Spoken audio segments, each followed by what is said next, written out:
Hello, my name is Katie and welcome back to my channel. Today, I would like to discuss something I'm incredibly passionate about, and that is Tangled the series, also known as Rapunzel's Tangled Adventure, and the character of Cassandra. Now, Cassandra's character arc has been discussed pretty extensively on the internet, and on a broader level, I wondered if I would have enough to say that hasn't already been reiterated many times. However, thinking about an approach to a discussion surrounding Cassandra, I kept coming back to and focusing on one particular moment, and that is the song Crossing the Line, sung between Cassandra and Rapunzel, and what it reveals about Cassandra's mindset. So that is what we're discussing today. This song is an incredible way to open season 3. Not only is it a wonderful moment of tension, but lyrically what it reiterates and reveals about Cassandra is fascinating. As established in the song Waiting in the Wings, earlier in the show, Cassandra has felt like she is in the shadow of Rapunzel, like she has been overlooked and unwanted by the world. She sees Rapunzel's story of moving upward and finding her family and wants the same trajectory for herself. The world has given her the short end of the stick, and there's a sense of injustice. And these feelings come to a boiling point when Cassandra finds out she was rejected by her own mother, and ultimately, these negative emotions drive her to betray her friends in the climactic cliffhanger moment of season 2. And I love the fact they pulled no punches and opened season 3 with this moment of confrontation. You see, while her arc in ultimate redemption is not written perfectly, I find a lot of value in the portrayal of Cassandra's struggles, and due to a variety of life experiences, like to think I have a deep understanding of her mindset, which is explored in depth in this song. Rapunzel opens, saying, "This has to stop now. Whatever it is you're going through, we'll fix it together, just like we've always done." There are two main things to note here: Rapunzel's positivity in presenting of her and Cassandra as equals, as well as the vague nature of her understanding of Cassandra's plight, which Cassandra responds to immediately and harshly. "This has to stop. You acting like you've been my friend and your condescension." Because from Cassandra's point of view, Rapunzel presenting it as though they've been equals and great friends, from what Cassandra sees as a place of relative privilege, is incredibly condescending and even ignorant. Rapunzel saying, "Whatever it is you're going through," not even knowing or understanding what it may be, proves this even more. Listening to these lyrics, I think it's really important to understand that Cassandra is in a place of crippling insecurity by means of the comparison trap. Therefore, she doesn't feel her and Rapunzel can be friends because her insecurity is telling her that her worth is less than Rapunzel's. And hearing the very person who she's unfavorably comparing herself to say they are equals is downright insulting. From your pedestal, you can even realize you're looking down on me.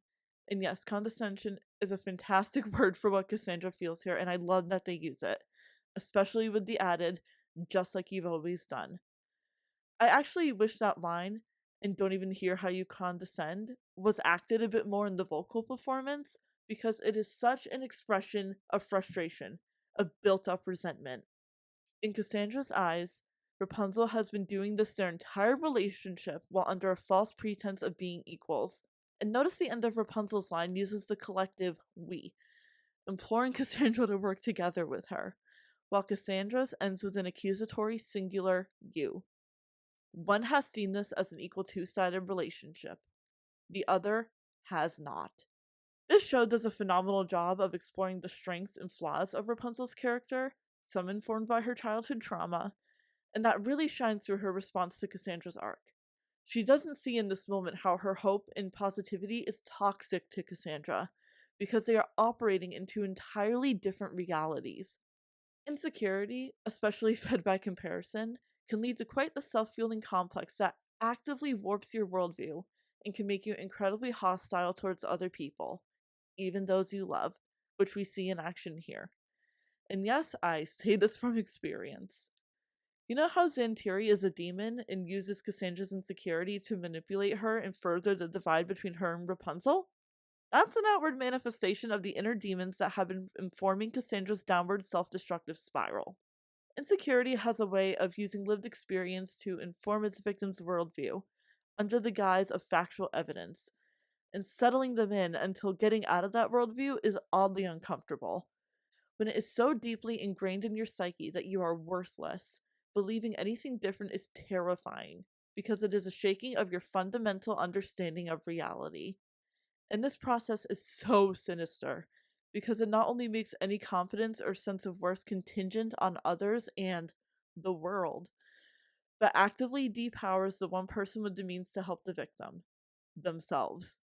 It weaponizes your control against you. This mindset, this battle, is precisely what we see Cassandra going through as she reaches the point of hostility, and Rapunzel barely starts to get through to her until, so before another line gets crossed and everything we have is lost, just wait. Bam. Wait. Rapunzel has unintentionally set off the trigger, and those inner demons of Cassandra's use it to take hold and push her further into her negative mindset. For a long time, Cassandra was tired of waiting. Now, she's done. Because if this world isn't going to give her her dues, if it'll just keep her waiting, she's going to, as the entire song is about, cross that line into the privileged and the worthwhile herself. It is the ultimate twisted sense of agency that is, in reality, burning bridges in the process. Cassandra's perspective in this twisted viewpoint and feelings about it could not be made more clear as she sings. The winners, the losers, the chosen, the rest. There's a line between them, a permanent wedge between her and Rapunzel. And I've done the best I could, but I've always known just where we stood. Me here with the luckless, you there with the blessed. Once again, on a societal and class level, bitterness and hatred of their perceived worth and gap between it. This is why Rapunzel insisting they are equals is condescending and insulting.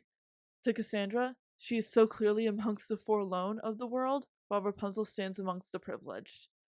Acting otherwise is nothing short of ignorance and a slap in the face. It is the following line that fascinates me even more, though, because Cassandra accuses Rapunzel of never letting her ignore that line between them. Rapunzel has been nothing but kind and extended a hand, and Cassandra's warped mindset has twisted that kindness into taunting reminders of her lower worth. Because the thing about an inferiority complex is that they are insatiable and will twist anything they possibly can to feed themselves. But I've never got the chances you were given. You don't know how much I've been denied. It's this sense of being owed by the world, of injustice. And while, of course, there are immense gaps in privilege out there in the world, and there's validity to the emotions that come with that, this is Cassandra reacting to those feelings all wrong, and that sinister self-enabling at work. We can have a very real discussion about what Rapunzel's status and jump to nobility has granted her regarding class and wealth. At the heart of it, however, that is not what Cassandra is talking about. It's that insecurity piece, the parts that are entirely self-perceived. And that is what drives them apart as Cassandra's patience fully runs out and she forges ahead under that false sense of agency and control. I'm done holding back, so look out, clear the track, it's my turn. I'm taking what's mine. If the world won't give it to me, I'm taking it myself. And deep down, Cassandra knows that this is self-destructive because she even says, if I'm burning a bridge, let it burn. By all means necessary, consequences be damned. She cannot bear to feel this way anymore. So she is doing what those inner demons have so thoroughly convinced her is the only thing she can do. And Rapunzel calls out, pleading with that word again. Wait. Sealing the decision. Cassandra in this moment stands firm in an ideology that she has been falsely convinced to be truth, at the price of friendship, support, and love. This price ends up being temporary due to the power of forgiveness on Rapunzel's part and unwavering faith in her friend, which is incredibly powerful to see, but it is also so incredibly sad to witness this point play out in the narrative. I think while the pacing of her redemption is handled imperfectly, Cassandra's arc resonates with a lot of people who have felt unwanted, overlooked, underprivileged, and ultimately insecure. Hearing Cassandra express her desire for her passion and hard work to be recognized, then seeing what her developed inferiority complex drives her to, is incredibly realistic to what a lot of people struggle with on this earth. And because of that, there's ultimately such power and hope to be found in her redemption. Everyone who struggles with mental health deserves to have a Rapunzel figure in their life to believe in them. Because that force of positivity, that pushback, is one of the only lights when you are in that mental space. And if you lose that, it might push you even deeper into the darkness and reemphasize that false mindset under which you are living even more. Cassandra's false sense of empowerment came in the form of taking what was hers in spite of what the world thought of her, when true empowerment was to be found in reframing and unraveling that mindset and seeing that her value was to be found from within. What she perceived as the world's view of her was actually a projection of her harsh, critical view of herself. And from experience, I can say with confidence that working through that is an ongoing process and an absolute mountain to climb. It is relentless.